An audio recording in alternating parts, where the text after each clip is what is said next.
precisamos falar sobre currículos.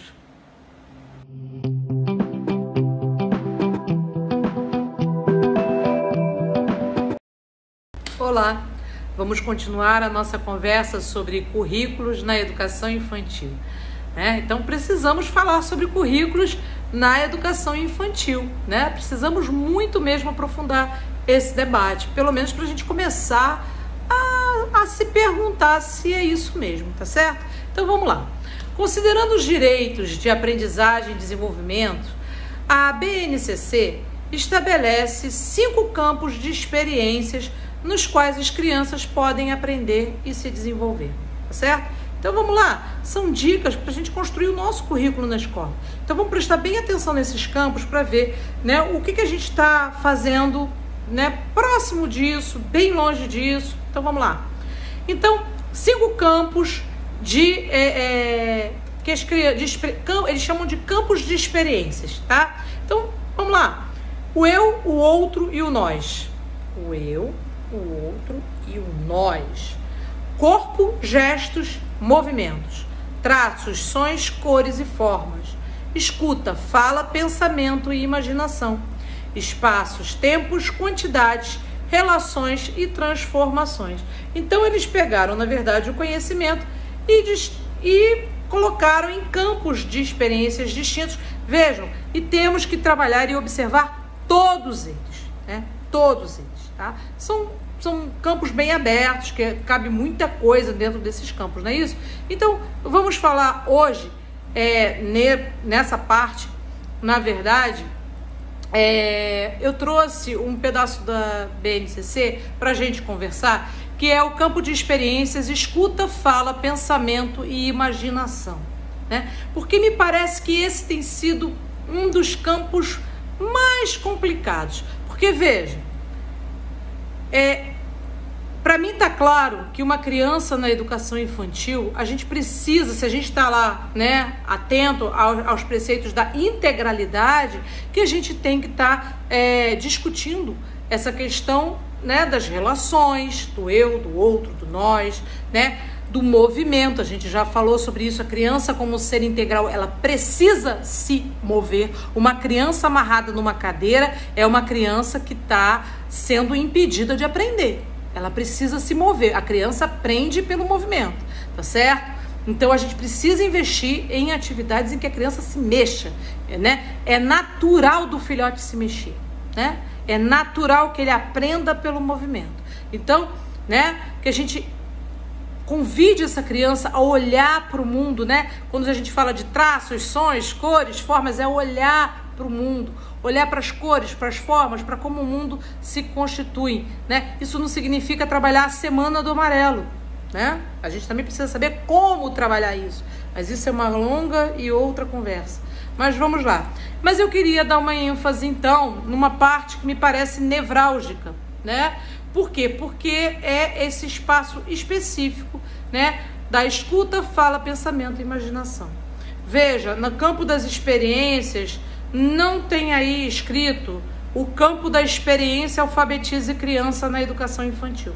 Isso não está escrito na base curricular, O que nós temos é o campo de escuta, fala, pensamento e imaginação.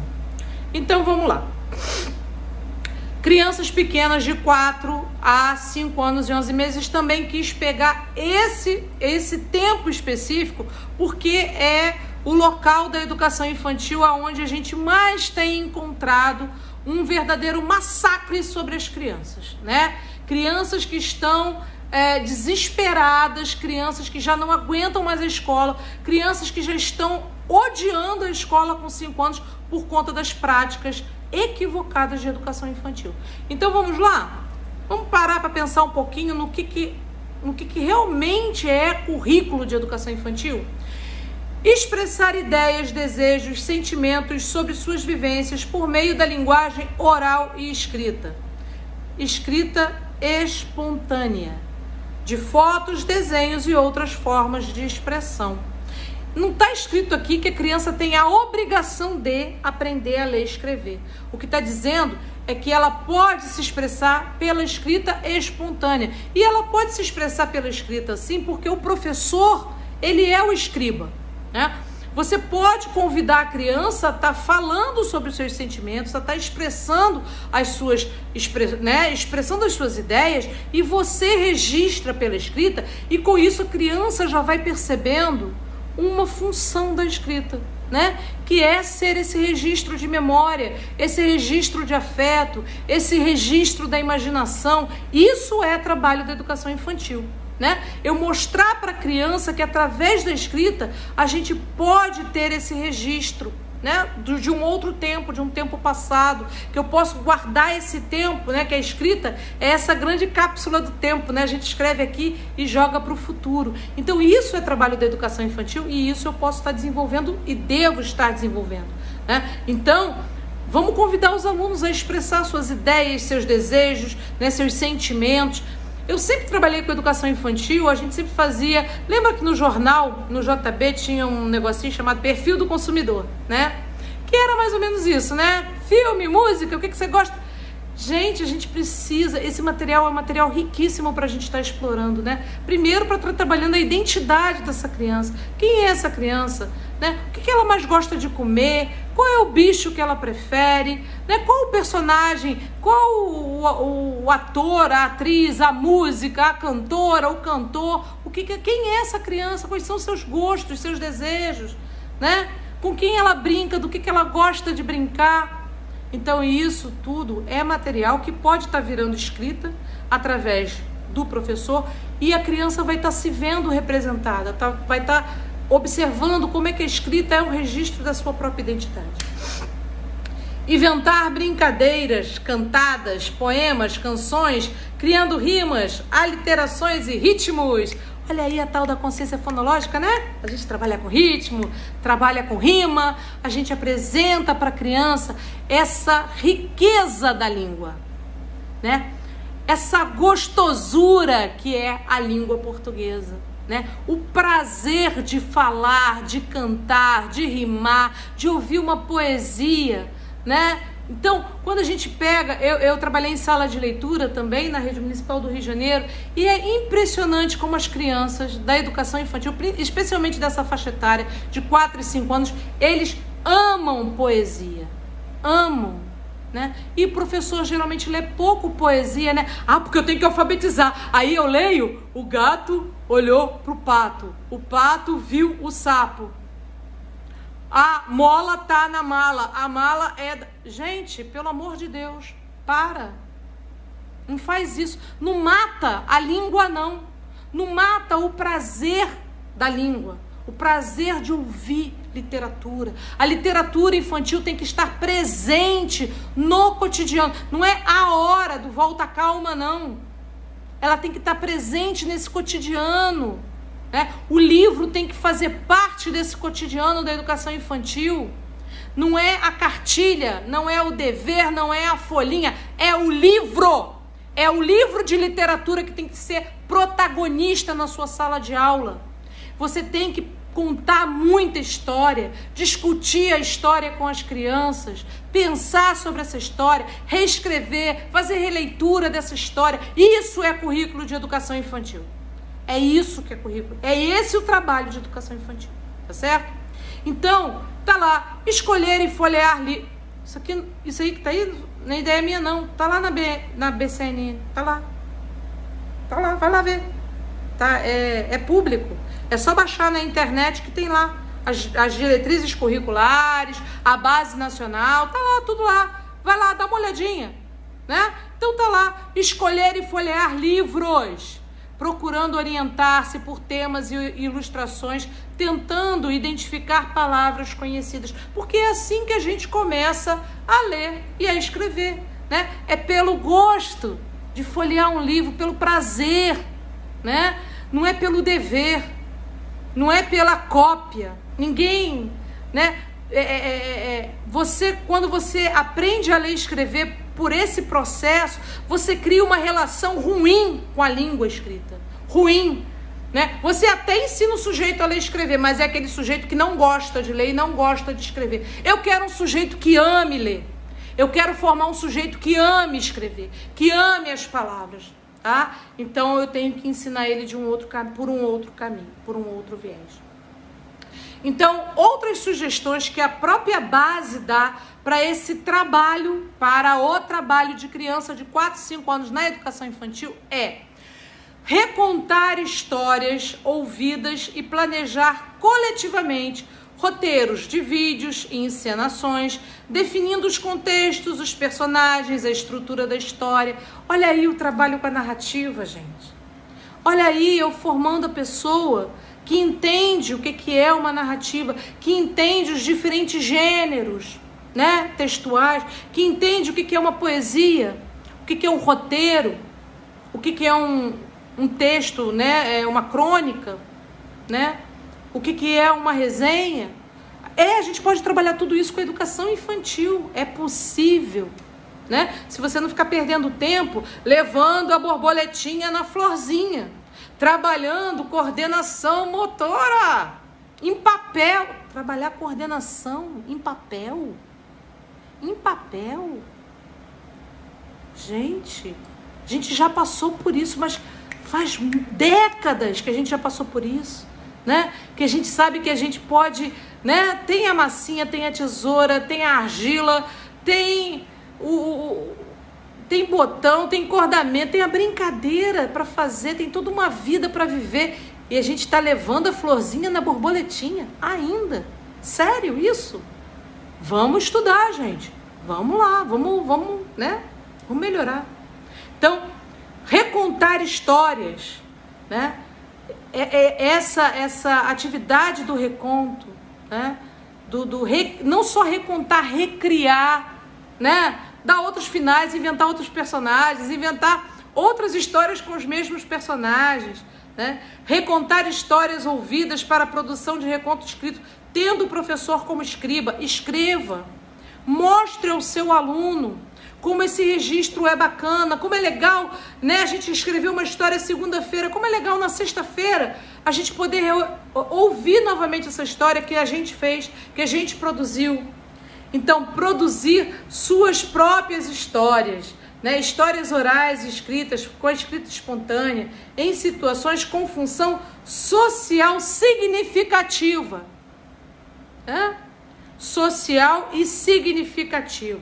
Uma vez eu estava fazendo uma receita, que a gente sempre faz receita, né, gente? A educação infantil sempre traz, não só salada de fruta, né, gente? Tem outras receitas que a gente pode fazer com a educação infantil, mas salada de fruta a gente faz também.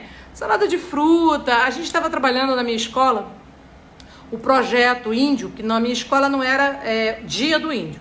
A gente tinha um projeto, né, que era o projeto da cultura indígena, e aí a gente passava o mês todo trabalhando essa questão da cultura indígena, né? Falando das etnias, do que muitos índios comem e tal. E aí a gente fez lá uma receita, não sei se era tapioca, não sei o que foi que a gente fez. E eu escrevi com as crianças, era uma turma de criança de 4 para 5 anos. E eu escrevi com essas crianças a receita no blocão. E aí teve uma criança que falou assim, que aí depois a gente saiu, né? Vamos pro parquinho, vamos brincar, não sei o quê. E aí teve um menino que falou assim, tia, eu posso ficar aqui copiando essa receita para levar para minha mãe, porque eu quero comer isso de novo na minha casa?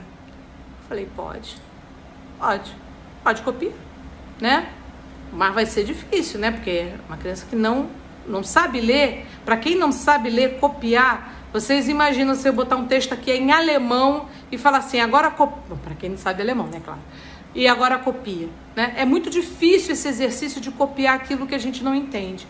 Mas, quando tem um sentido, quando eu tenho um objetivo, e o objetivo dele era levar a receita para a mãe, para poder fazer a receita em casa, isso motivou essa criança a querer fazer esse registro.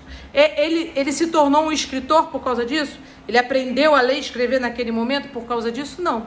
Mas ele aprendeu qual a função da escrita, né? Ele aprendeu uma das muitas funções, né? Uma das muitas funções da escrita. Então ele pegou o papel e foi lá copiar lá do jeito dele a receita para levar para a mãe, né? Então, a cópia, ela vai ter o seu lugar se ela for uma cópia significativa. É claro que eu não vou defender isso para todas as crianças e nem vou dizer, botem seus alunos para copiar. né? Então, é preciso que a criança, muito antes de chegar na alfabetização, ela primeiro se apaixone pela leitura e pela escrita, entenda qual é a função social da escrita. Isso é prioritário. Então, trabalhar isso com os nossos alunos na educação infantil é prioridade, né? Formar o sujeito leitor e escritor começa quando você coloca um lápis e apresenta o alfabeto. Começa, na verdade, quando esse sujeito entendeu qual como eu disse, né, já várias vezes, quando ele tem desejo, necessidade e vontade, né? Quando eu produzir nesse sujeito o desejo, como diz a música dos Titãs, essa mesmo, desejo, necessidade, vontade, exatamente. Quando a gente consegue produzir desejo, necessidade e vontade de escrever, de ler e de escrever, aí você começou a alfabetizar, tá certo? E esses são os aspectos fundamentais, estruturantes, é o teu alicerce, é aonde você vai construir a qualidade de todo o trabalho posterior com leitura e com escrita, né? A criança que entendeu que ela tem desejo, necessidade e vontade da leitura e da escrita, esse vai ser um leitor e um autor qualificado. As outras você pode, com seu beabá faz bar, pode até ensinar a ler e escrever, né? Mas ele vai ser um escritor engessado.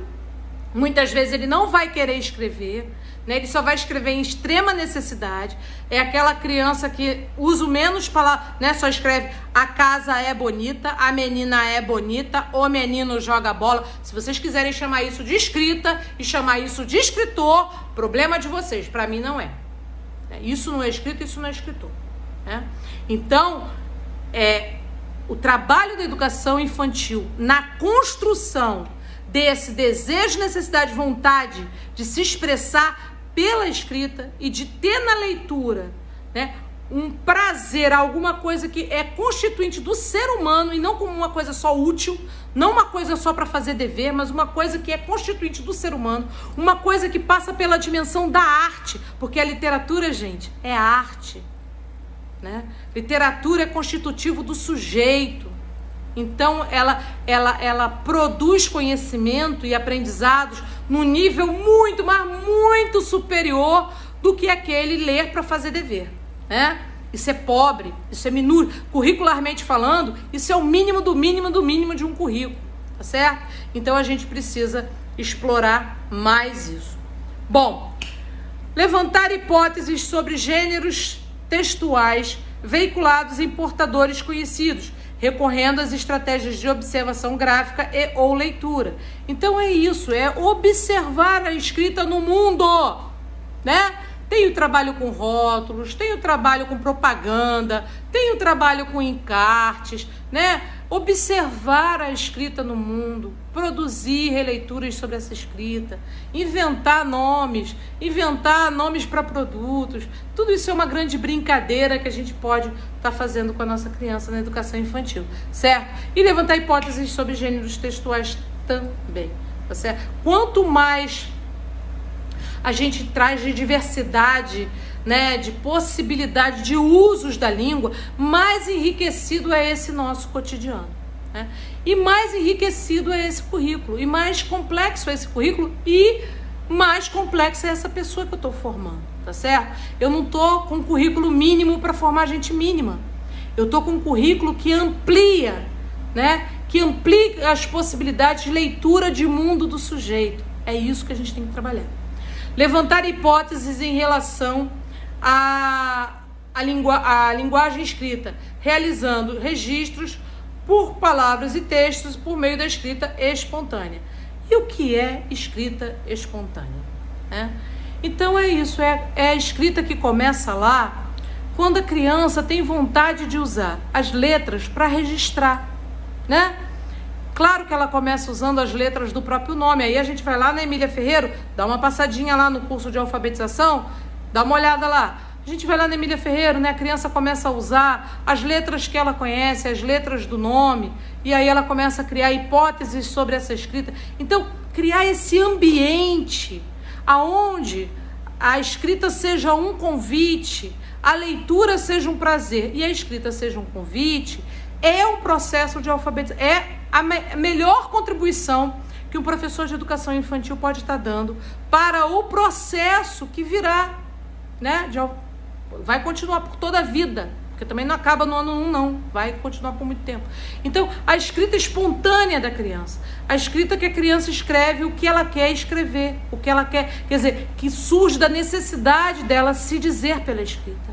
Gente, quando a gente consegue construir com um sujeitinho lá, né, 4, 5 anos, que ele tem a necessidade de se dizer pela escrita, ele já entendeu que aquilo ali tem uma função, isso é muito importante, né? Isso não é uma conquista pequena, isso é uma conquista muito importante, tá certo? Bom, síntese das aprendizagens: escuta, fala, pensamento, imaginação. Então vamos lá. Expressar ideias, desejos, sentimentos em situações em distintas situações de interação por diferentes meios, né? Convidar essa criança não só a falar, algumas não falam, né? Eu costumo explicar que a criança pequena não é como a gente, né? Que faz terapia falando. A gente vai lá no terapeuta, senta, e aí me fala da sua vida. Ai, meu marido, ai, meu filho, ai, minha diretora é maluca, ai, aquela colega é uma bruxa. A gente desabafa falando, né? A gente trabalha muito, elabora muito as nossas emoções falando sobre elas e às vezes escrevendo sobre elas, né? Algumas pessoas, eu particularmente elaboro muita coisa escrevendo sobre os meus sentimentos. A criança nem sempre. A criança, ela precisa ser convidada a esse exercício de falar de si, de falar do que sente, do que pensa, mas muitas vezes ela tem dificuldade. Daí a mediação do desenho e da brincadeira serem tão importantes. Às vezes a criança não fala sobre o que ela está pensando, sentindo, ela chega, né? Tem aquele dia que eles chegam, né? Cuspindo marimbondo, chutando o cachorro na escola, e ele não fala o que aconteceu. Aí você abre um espaço para essa criança brincar, e aí você vê o que aconteceu. Você abre um espaço para essa criança desenhar, e do nada ele começa a desenhar e a falar em voz alta, né? Ele vai desenhando e vai falando. Então a mediação do desenho, a mediação da brincadeira é fundamental para a criança conquistar esse espaço de expressão, de desejos, de ideias. E veja como é perigoso quando a escola simplesmente tira isso da criança. A criança não tem espaço para se expressar, ela é um mero fazedor de folhinha, né? Então a criança faz folhinha, ela não tem espaço para falar do que está sentindo, ela não tem espaço para falar do que está pensando. Isso vai gerando angústia, isso vai gerando, né, frustração, isso vai produzindo doença. E é por isso que a gente tem aí quadros de crianças desenvolvendo depressão, ansiedade, síndrome do pânico, blá, blá, blá, e blá, blá, blá, e blá, blá, blá. Tão novinhas, né? Tão novinhas. Nós estamos tirando da criança o espaço que ela tem para poder elaborar isso que é o mundo. Que não é fácil não, né, gente? Porque, vamos combinar, tá difícil de elaborar esse mundo, não tá? Tá difícil, a gente não tem dificuldade? Pois é. Mas a criança nasceu e vive nesse mundo, nessa loucura que é o nosso mundo. Ela precisa elaborar esse mundo.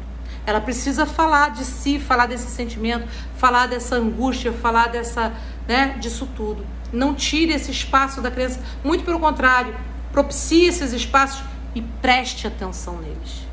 Preste atenção neles. Vai dizer muito sobre os seus alunos. Argumentar e relatar fatos oralmente, em sequência temporal e casual, organizando e adequando sua fala ao contexto em que é produzida.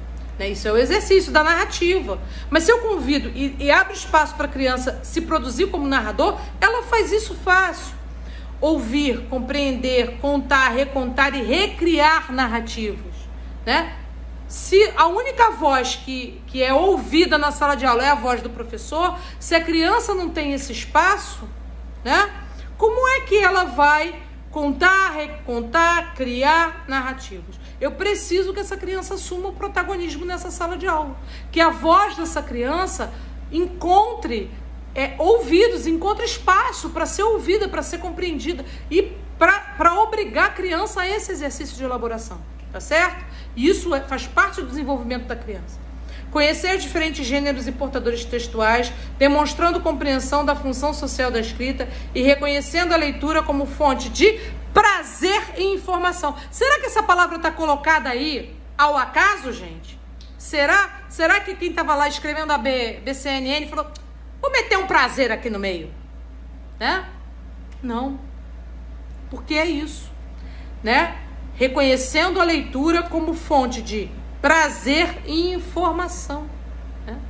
Então a gente precisa atentar que a leitura, a literatura como arte, a leitura em si, ela possui uma função, né, que não é apenas a função da informação, né? A gente não lê apenas quando a gente está estudando. Eu particularmente leio muito porque faz parte do meu trabalho, né? Isso me dá algumas informações, né? O fato de eu ter que estar sempre lendo monografias, teses, dissertações, né, faz com que eu esteja sempre me atualizando e sempre me informando. Mas a leitura não serve só para isso. Eu preciso da literatura. Eu preciso da leitura arte. Eu preciso da literatura porque ela me conecta com o ser humano do ponto de vista do tempo e espaço, né? A literatura faz com que eu me conecte com outros seres humanos de outro tempo e espaço. Então eu vou ler autores que viveram no século XVIII, eu vou ler autores que moram na França, que moram na Alemanha, que moram na Rússia. Eu vou conhecer outros mundos.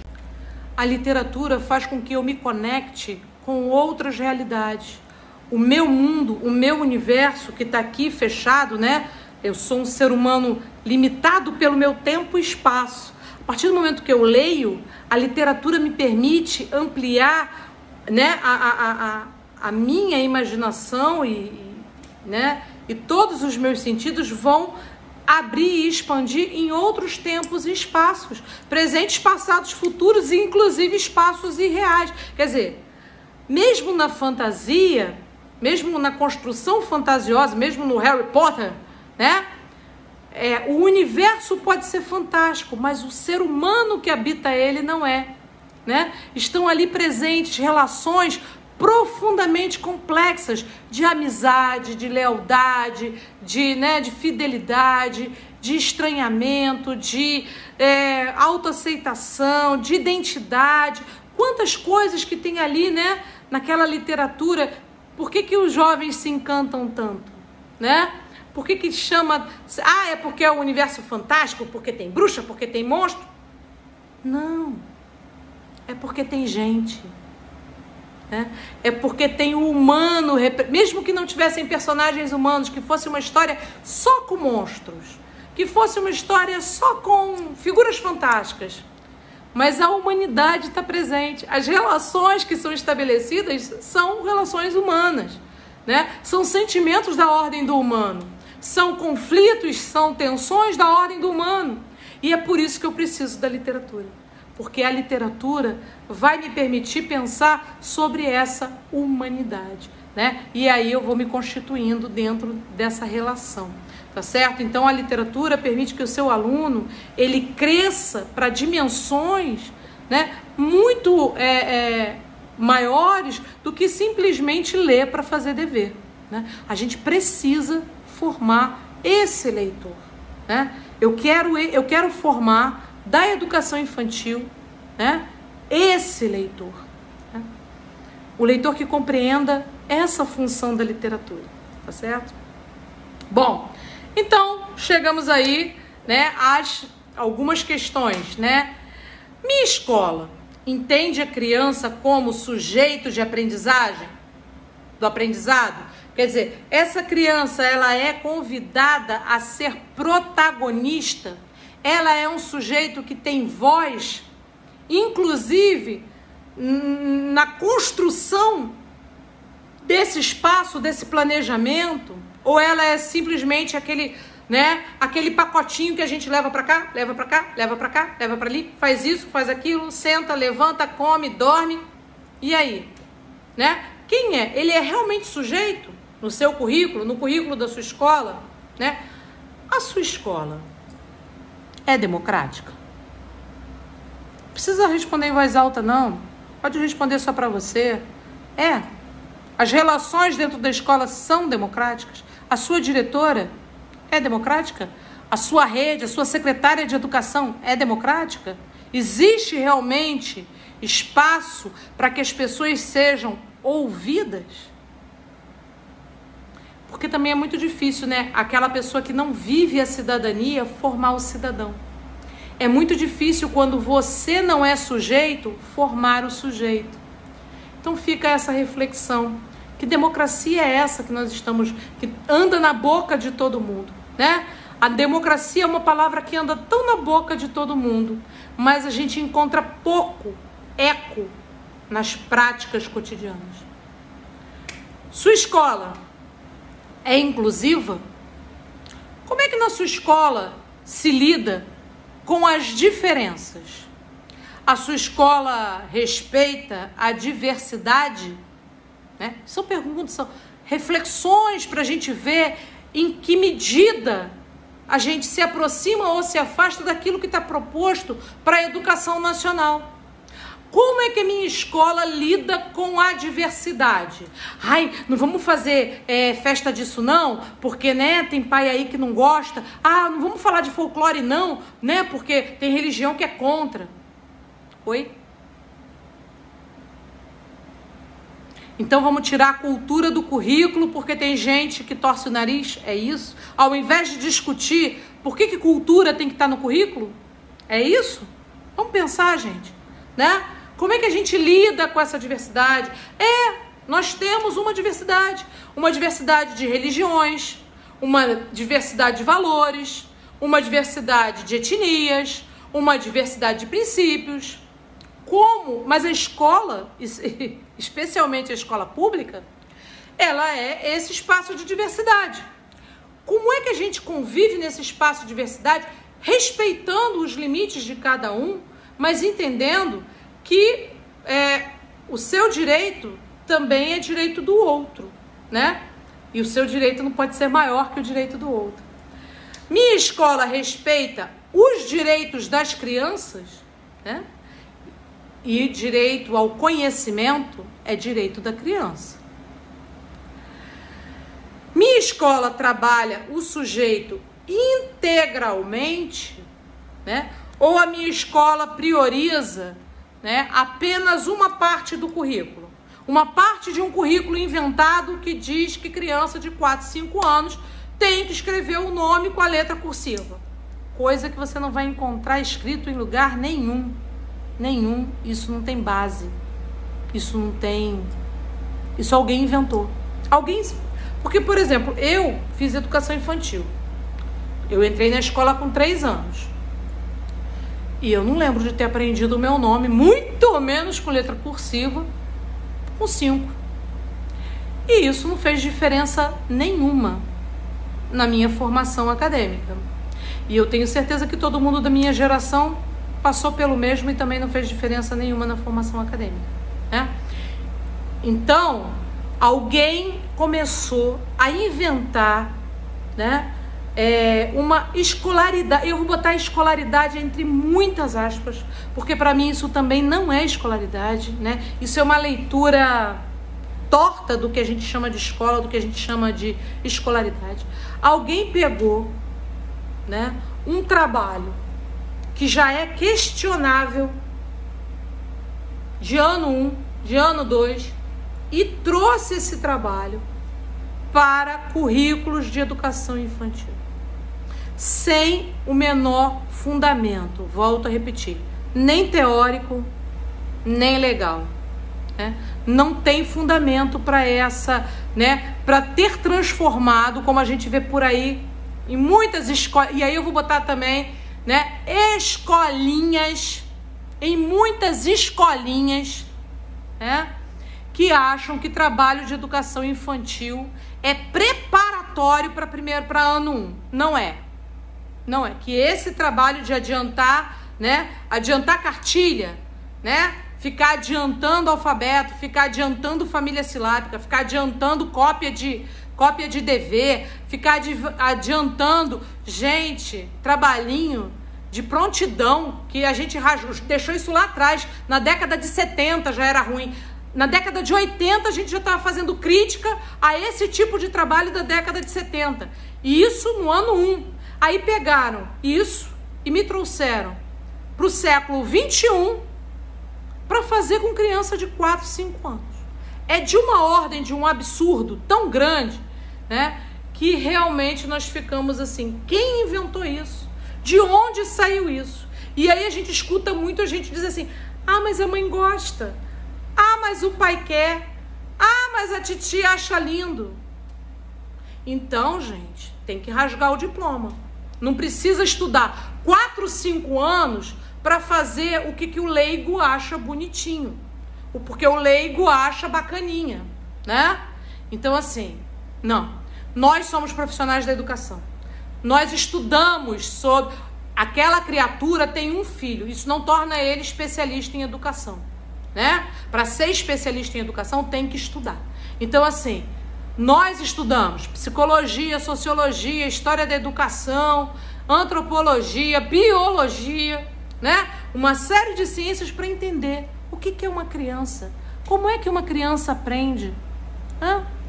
E aí, de repente, eu pego tudo isso, jogo fora e faço o que dá ibope, e faço o que o meu cliente acha bonitinho. Bom, na escola pública nós não temos clientes, nós temos alunos, né? Nós temos sujeitos que têm direito à educação. Então a gente tem que oferecer a eles aquilo que nós sabemos, aquilo que nós produzimos de conhecimento sobre educação. Educação é ciência, não é uma ciência que está lá no, né? Não é uma ciência como a axiologia, a ciência que está em moda hoje em dia, né? Todo mundo acha um monte de coisa. Então, assim, educação não é axiologia. Nós estudamos e nós sabemos o que é uma criança, como é que uma criança aprende, o que é que uma criança precisa para aprender e se desenvolver, tá certo? Então, nós temos as diretrizes curriculares, que eu sugiro que sejam lidas e estudadas pelas escolas. Nós temos o BNCC, eu sempre tropeço nas letrinhas, BNCC.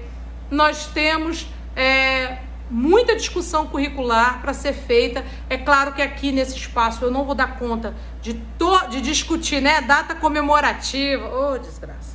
Não vou dar conta de discutir tudo isso, mas eu sugiro que a escola pesquise mais, né, estude mais, pense o que realmente é e o que não é currículo de educação infantil, ok? Dúvidas, questões, sugestões, querem falar mais, querem outros temas, querem fazer perguntas? Então, gente, por favor, deixe aí, né, nos comentários, deixem seu joinha e se inscrevam no canal, tá? Certificado só na última aula.